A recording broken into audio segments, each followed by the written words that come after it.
Então vamos lá. As tarefas da semana passada desse capítulo 3, um coração comprometido com a oração, era: ore agora mesmo por 5 minutos e consulte sua agenda de amanhã. Então, continuem com isso, né? Anotem na agenda qual é o horário que eu vou fazer isso. A terceira tarefa, que eu não consegui falar semana passada, mas eu vou falar agora, é: se você ainda não tem um caderno ou um diário para escrever seus pedidos de oração, arranje algum hoje e comece a registrar os nomes das pessoas e as decisões pelas quais quer orar. Não me lembro se eu falei, mas enfim, né? Nunca é demais. Tenha um caderno, eu me lembro que eu fiz isso, não sei se foi aqui.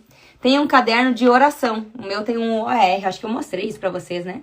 E aqui dentro tá as minhas orações. Até ontem uma pessoa muito querida me mandou de tarde: Nath, se tu puder orar por mim, porque hoje tá sendo um dia desafiador, e eu disse pra ela: eu oro todos os dias por ti.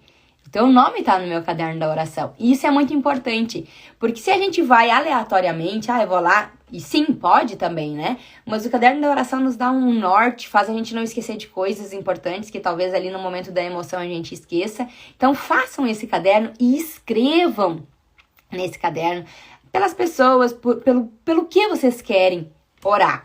E, gente, grandes coisas acontecem. Focar, sabe? Tem um problema, foca, mas escreve ele para não esquecer, para não correr o risco de esquecer. Então, se ainda não tem um caderno de oração, pegue qualquer caderno, mas pegue. Vá junto a Bíblia e o caderno e escreva. O caderno de oração é muito poderoso. Segunda ou quarta, né? Segunda tarefa de hoje. Revise as bênçãos da oração, que é da página 39 a 47, tá? Eu vou ler aqui pra vocês. Revise as bênçãos. Bênção número 1, uma relação mais profunda com Deus. Bênção número 2, maior pureza. Bênção número 3, confiança em tomar decisões. Bênção número 4, relacionamentos aperfeiçoados. Bênção número 5, satisfação. 6, confiança que vem de Deus. 7, a bênção número 7, o ministério da oração. Quais delas você tem realmente experimentado? Ou qual, né? Qual delas mais a motiva a levar a sério o desenvolvimento de sua vida de oração? É essa realmente a 1, que é ter essa bênção mais aprofundada com Deus? É a 2, de ter um coração mais puro, de ter mais pureza no olhar, de não ter julgamento, de entender que a vontade de Deus é muito maior do que a nossa. Confiança em tomar decisões? É essa a bênção que você tem escolhido? Não, eu vou confiar porque eu tenho Deus. A insegurança e a dúvida não são de Deus. Porque quando eu tenho dúvida, eu levo para Deus e Ele me revela qual é o melhor caminho. Mas ficar em cima do muro não é de Deus. Relacionamentos aperfeiçoados? É essa a bênção? Satisfação? Se sentir satisfeita, grata? É essa a bênção? Confiança? Confiança que vem de Deus? É confiar? É saber fazer e confiar? Dar o passo que Deus coloca o chão? Ou é o ministério da oração? O quê? O que você tem mais experimentado? O que você quer realmente desenvolver na sua vida dessas 7 bênçãos? E agora, eu vou terminar em tempo. Tem aqui, a última tarefa é: leia Mateus 26, 36, 46. É forte. Vamos lá. Mateus 26, do 36 ao 46. Jesus no jardim do Getsêmani. Jesus foi com os discípulos para um lugar chamado Getsêmani e lhes disse: sentem-se aqui, enquanto eu vou ali orar. Então Jesus foi, levando consigo Pedro e os 2 filhos de Zebedeu. Aí ele começou a sentir uma grande tristeza e aflição e disse a eles: a tristeza que estou sentindo é tão grande que é capaz de me matar. Fiquem aqui vigiando comigo. Ele foi um pouco mais adiante, ajoelhou-se, encostou seu rosto no chão e orou. Meu pai, se é possível, afasta de mim esse cálice de sofrimento. Porém, que não seja feito o que eu quero, mas o que tu queres. Depois, voltou e encontrou os 3 discípulos dormindo. Então, disse a Pedro, será que vocês não podem vigiar comigo nenhuma hora? Pedro, gente, Pedro. Vigiem e orem para que não sejam tentados. É fácil querer resistir à tentação. O difícil mesmo é conseguir. Pela segunda vez, Jesus foi e orou, dizendo, meu pai, se este cálice de sofrimento não pode ser afastado de mim, sem que eu o beba, então que seja feita a tua vontade. Ele voltou de novo e encontrou os discípulos dormindo. Eles estavam com sono e não conseguiam ficar com os olhos abertos. Jesus tornou a sair de perto deles e orou pela 3ª vez, dizendo as mesmas palavras. Então voltou até os discípulos, até onde os discípulos estavam e perguntou, vocês ainda estão dormindo e descansando? Olhem, chegou a hora e o Filho do Homem está sendo entregue nas mãos dos maus. Levantem-se e vamos embora. Venham, aí vem chegando o homem que está me traindo. Gente, orai e vigiai o tempo inteiro. Não é para dormir, não é para descansar. Não adianta pedir as bênçãos e esquecer. Ah, já fiz a minha oração. Não.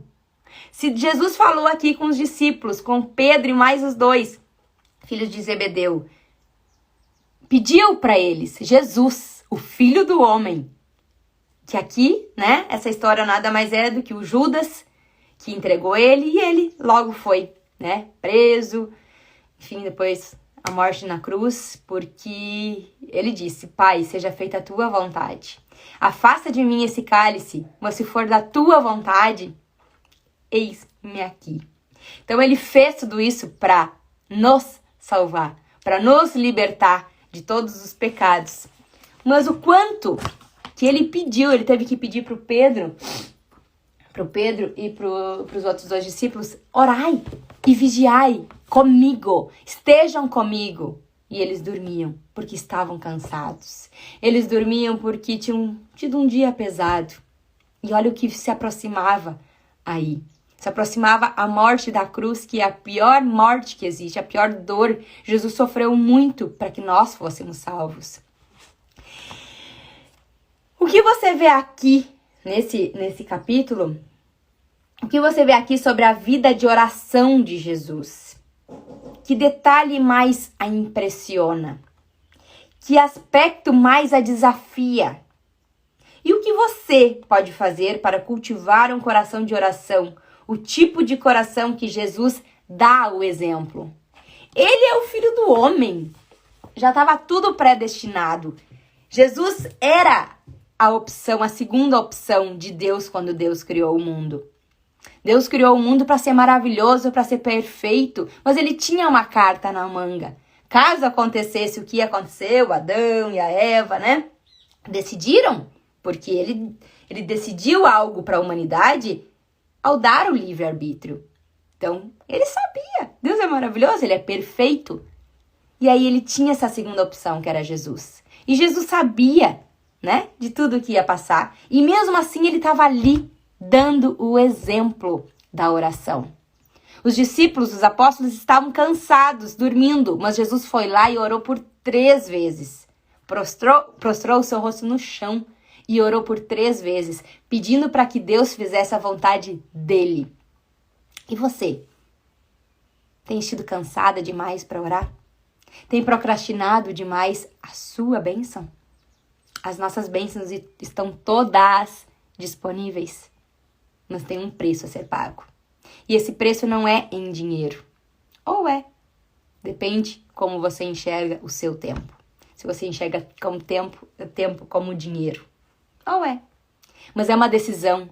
É uma decisão de fazer o que eu falei aqui. De ter na sua agenda esse momento de oração. Muitas pessoas querem a bênção, mas poucas pessoas pagam o preço. E é por isso que nem todas têm, nem todas vivem a vida extraordinária e abundante que Deus nos prometeu. Ele disse, vá e tenha vida em abundância. É uma promessa. Está sobre nós, está liberada essa graça para nós. É só querer pegar. Mas tem um preço. Deus, ele nos cobra muitas coisas. Temos mandamentos, temos ordens, temos leis de Deus.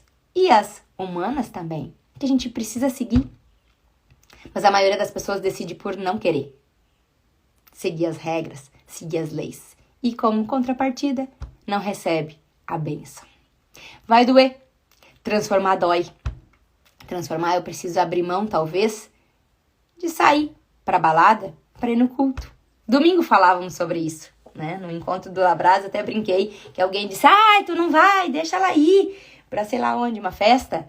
Aí a mãe disse, não, mas ela não precisa ir pra festa pra ser feliz. Ela vai num lugar muito melhor. Aí eu disse, eu tenho um convite pra vocês. 7h30 hoje tem uma festa top, que tem música, que tem um monte de coisa. Que é o culto. É pagar um preço pra estar lá cultuando ao Senhor.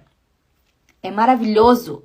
Mas até eu tomar essa decisão de colocar isso como uma rotina na minha vida, eu vou precisar abrir mão de muitas coisas. Eu vou precisar dizer não para muitas pessoas. Porque as pessoas vão dizer, ah, não, fica aí, vamos ficar até mais tarde, vamos tomar uma cervejinha, esse calorão, o que quer ir pro culto. Vai ter muita gente debochando de você. Vai. Só que quando você conhece isso aqui, quando você começa a ler isso daqui, e ver que toda a verdade está aqui dentro, toda a instrução está aqui dentro, por que a gente vai fazer diferente? Até eu não saber, tá tudo certo. Mas quando eu sei, eu não tenho mais como negar isso. Eu preciso. Tá escrito aqui, é um mandamento. Eu preciso estar na casa do Senhor. Eu preciso estar cultuando. Como que eu não vou fazer isso? Então, a mensagem que eu trago hoje aqui pra gente encerrar, que já é 7h31, é orai e vigiai. Tenha a sua agenda, organize nessa agenda o seu momento com Deus, tenha o seu caderno de oração, escreva ali tudo que você quer e a gente pode pedir. Ontem mesmo, eu escutei uma pessoa falando, eu gosto muito de agradecer, mas eu não me sinto bem pedindo. Peça. Eu aprendi isso esse ano. Deus disse que a gente pode, é digno a gente pedir. Então, peça, escreva ali o que você quer, mas fale com a sua boca. Profeta de boca fechada não vale nada. Então, profetize. Deus nos deu esse dom de profetizar. Vigie a sua boca. Cuidado com o que sai da sua boca. Muito cuidado, porque somos profetas. Então, ore todos os dias, em qualquer momento, todo momento. Ontem eu assisti, até a Daya me mandou uma senhorinha, vou compartilhar aqui, uma senhorinha de 80 e poucos anos. Ela disse, eu falo com Deus o tempo inteiro, quando eu tô cozinhando, quando eu tô lavando, quando eu tô passando, porque é sobre isso. Quando a gente vive esse amor, né? Quando a gente tá apaixonado, a gente só quer falar o tempo inteiro com a pessoa, né? É a mesma coisa com Jesus. Tem esse caderno de oração, escreva ali, tem esse momento, mas faça do seu dia, crie novos momentos durante o seu dia, o dia inteiro dá pra gente criar. Dentro do carro, ontem eu fui pra Ibarama, botei o louvor esse que eu amo, né, que a Kathleen me mandou. A Kelly Bolegon me mandou. Enche-me, usa-me e enche-me. Gente, esse louvor é divino. E eu fui assim, e eu nem vi chegar em Ibarama. Claro, com responsabilidade, mas assim, foi muito maravilhoso. Então coloque louvor, ore, organize esse tempo, esse espaço para você não se sabotar. Vigie o que você pediu. Não é a hora e esqueça, eu já falei com Deus, agora ele que se vire. Não. Os sinais vão vir. Deus fala com nós através de pessoas, através dos sonhos, através de retirando alguma coisa que eu quero tanto, mas Ele tá te treinando, Ele tá te capacitando pra tua bênção, para o que você pediu. No momento a gente não entende. Os livramentos, né? Muitos livramentos. Bem, essa semana, então aqui tive livramento e muita coisa. Em nenhum momento eu chorei, eu disse, eu não aguento mais, não quero. Não, porque eu sei que Deus tá cuidando de todos os detalhes. Então, o meu recado para hoje é isso. Orai e vigiai. Faça esse tempo com Deus ser um tempo de prazer e não um peso. Entenda que você pode sim ter a vida que você quer. Só que você precisa abrir a sua boca. Deus sabe o que você quer. Mas se você não falar, Ele não vai te dar. Porque Ele conhece o nosso coração. Mas a gente precisa abrir a boquinha e dizer. E eu falei ontem à noite, quando a gente foi dormir, eu disse pro Vini, tu lembra que eu te disse que eu ia fazer uma live com a Tati? E ele disse, lembro. Quando eu comprei o VPO, logo que eu comprei ali, eu disse, eu vou ser um dos cases de sucesso dela e eu vou fazer a live com ela. Confesso que não esperava que fosse tão rápido. Confesso que no meio de tantas emoções essa semana, turbilhão, eu ainda nem consegui aterrissar e sentir toda a emoção. Acho que eu tô sentindo nessa live. Toda a emoção que esse momento de hoje à noite representa pra mim, porque não é sobre números, né? É sobre resultado. Nossos resultados falam muito mais do que qualquer outra coisa, mas é sobre transformação. E é o que eu falo sempre com as minhas meninas da mentoria, com todas as pessoas que Deus coloca na minha vida. É o que a gente falou semana passada. Não é sobre mudança, é sobre transformação. E domingo a gente teve um privilégio, postei aqui pra vocês, né? De ter um monte de borboletas lá onde a gente foi. E eu vi o quanto Deus estava falando comigo ali, né? A live de quarta-feira falei sobre isso, sobre a transformação, né? Da borboleta. Que quando eu realmente me transformo, eu não consigo mais voltar atrás. E aí muitas pessoas dizem, eu sinto falta da Nath de antes. Mas eu não consigo mais ser a Nath de antes. Nem consigo lembrar que Nath era essa antes. Mas a diferença da mudança para a transformação, que foi o que a gente falou semana passada. Mulheres abençoadas da minha vida, gratidão por mais esse momento extraordinário.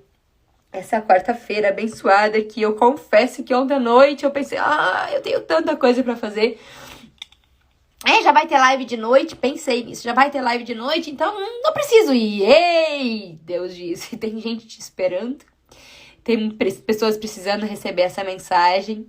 Seja obediente, vai cansada mesmo e Deus proverá. E Ele proveu tudo, me deu a graça aqui, me deu a palavra aqui, me deu grandes emoções aqui. Gratidão a cada uma de vocês. Se você ainda não orou, se você ainda não falou com Deus hoje, mas falar mesmo, não é oi, bom dia Deus, não, é ir lá e dobrar o seu joelho e orar. Corra, vá lá, sempre é tempo. E fiquem com Jesus. Beijos!